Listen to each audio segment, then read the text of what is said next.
one set of those eyeballs would be Goldman Sachs. Goldman just came out last week or the week before and said, we're no longer recommending the 60-40 mix. We're recommending 60-20-20.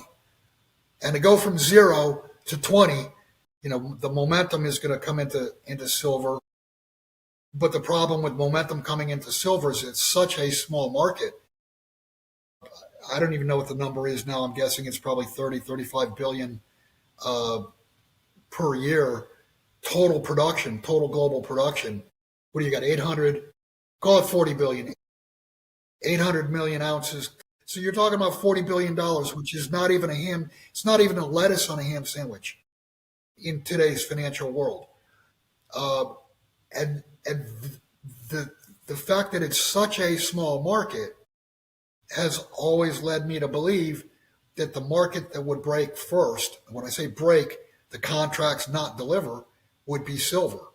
Precious metals mining stocks, they've been on an absolute tear in 2025. They've made an incredible run since August. What's that? I said finally. Finally, it's been yeah. a long time. It's been since 2000. It has been a very, yeah. So, since August 1st, they've just gone absolutely ballistic. So many investors, like you're talking about, they've been scarred from the end of the last bull cycle in 2011 and the way the mini runs in 2016 and 2020 unfolded up and down. It's really left people, very scarred. So they're constantly worried about a crash in the mining stocks coming. That said, the cycle is so different than any of the previous ones for so many reasons. What's your perspective on the run-up of these miners that they've had and what comes next for them? In my opinion, this is not even jacks for openers. And the reason being, miners learned their lesson in 2011. They got fat, they were spending money, they were wasting money. You've got, companies are much, much leaner, and this last 10 to 15 years is directly in the front of their mind. So I think the margins are going to be huge. And actually, I did an interview earlier today and kind of brought up some really old history, like 100+ year old history. If you go back to the late 1800s, early 1900s, because the price of gold was pegged at $20 and their cost of production was very well known, mining companies actually were treated like utilities are treated today, because they were paying good dividends. They were stable businesses, and I think that's where we're probably headed, toward a some type of number. And I don't think the number even resembles anything close to where we are, but some number on gold, some number on silver that becomes the new benchmark, if you will, that we don't stray too far from that. And I think it would be easy for the BRICS to do that. My past partner who passed away, Jim Sinclair, used to say, what's from keeping China saying $50,000 bid on gold, $50,000 offered, what do you want to do? And I think we're going to get to a point where the price is going to be, if you want to call it pegged. I'm not exactly sure how that would be done, but I think we're going to get to a price, and then people are going to start doing calculations differently on mining companies than what they're doing right now.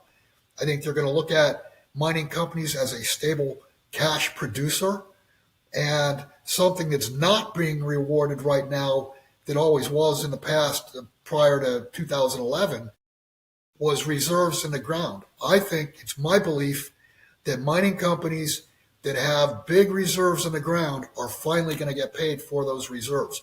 Because for the last, since 2011, since that peak, nobody cares one whit about how much is in the ground. They want to know what the production is right now.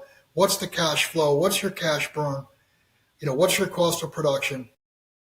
That's the primary way to value companies now. And I think that's going to change, and we're going to go retro to the way mining companies used to be valued, and that's based on how many ounces in the ground do you have. And how likely is it Yeah. So that where you're going to we, find more ounces? yeah. So where it's been overwhelming majority eyeballs on tech and bonds, we're now going to get a significant rotation of eyeballs from the investor community back onto natural resources, mining companies, et cetera. Well, one set of those eyeballs would be Goldman Sachs. Goldman just came out last week or the week before and said, we're no longer recommending the 60-40 mix. We're recommending 60-20-20.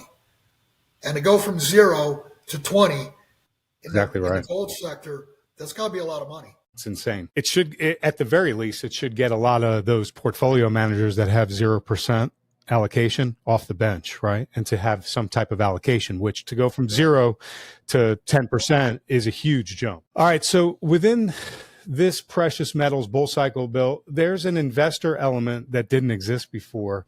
It's a significantly large cohort that they just seek volatility and risk everywhere. Like cryptos, NFTs, if you remember AMC, the way that spiked, they're seeking volatility and risk, right? So silver, it's more volatile and risky as an investment than gold. So as silver usually moves further and faster, but just near the end of the bull cycle, do you expect the action this time around in silver to get more volatile and crazy compared to the previous cycles because of this cohort that is chasing risk like NFTs, crypto, AMC, et cetera? Yeah, you're talking about momentum traders, and yeah, absolutely. The momentum is going to come into silver, but the problem with momentum coming into silver is it's such a small market. I don't even know what the number is now. I'm guessing it's probably 30, 35 billion uh, per year total production, total global production. What do you got? 800, call it 40 billion, 800 million ounces times 800 ounce. Yeah. $50. So you're talking about $40 billion, which is not even a ham. It's not even a lettuce on a ham sandwich in today's financial world. And the fact that it's such a small market has always led me to believe that the market that would break first, when I say break, the contracts not deliver, would be silver. You mentioned NFTs. I just posted that on my website last night. There was an article talking about how NFTs are largely going unbid now. Well, what did people expect? If you pay something for nothing, how do you expect to get something plus a profit or anything at all back if you're trying to sell nothing? You've got to have a greater fool than you are.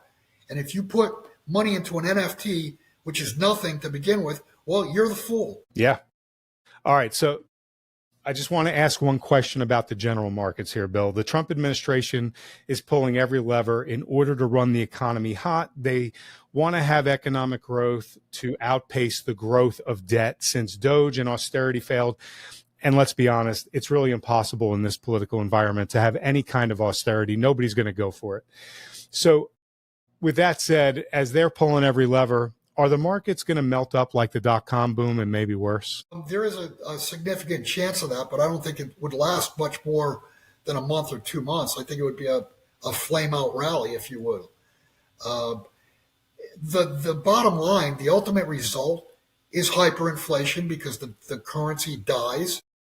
And all you have to do is look at Weimar Germany, look at Venezuela, look at Russia in the 1990s, look at Zimbabwe, look at these countries that have blown their currency up. What was it, last year or the year before? The best stock market in the world was Zimbabwe in their currency terms. And what happens is, yeah, you get when the currencies blow, you get a scare in the markets and they'll drop, 25%, 50% even. And then they stop going down. And then all of a sudden they turn around and they start going straight up. But they only go up half as fast as the currency goes down. So you don't lose everything, but you lose purchasing power. Now, you compare that to gold. Look what happened to gold in Weimar Germany. What was it? 3.7 trillion Reichmarks for 1 ounce of gold. And at one point in time, I think the number was in 1916 or 17, they were 170 Reichmarks per ounce. And it went from 170 to 3.7 trillion in 6 years. And that's without computers. Yeah, and I think to excuse me, to your point, wasn't it something like a couple of ounces or whatnot could buy an entire city block? A couple ounces of gold would buy you a city block. The story, and I think there is some validity to this, was that a bellboy in, I think it was Munich, was tipped 1 ounce, and he saved that 1 ounce. And as time went on, things got worse and worse. The currency debased, and of course, ultimately they redid all the debt in grams of gold. So the banks didn't get killed; it was the borrowers who got killed. But that bellboy ended up buying the hotel that he worked for with that 1 ounce of gold. 1 ounce of gold. That's amazing.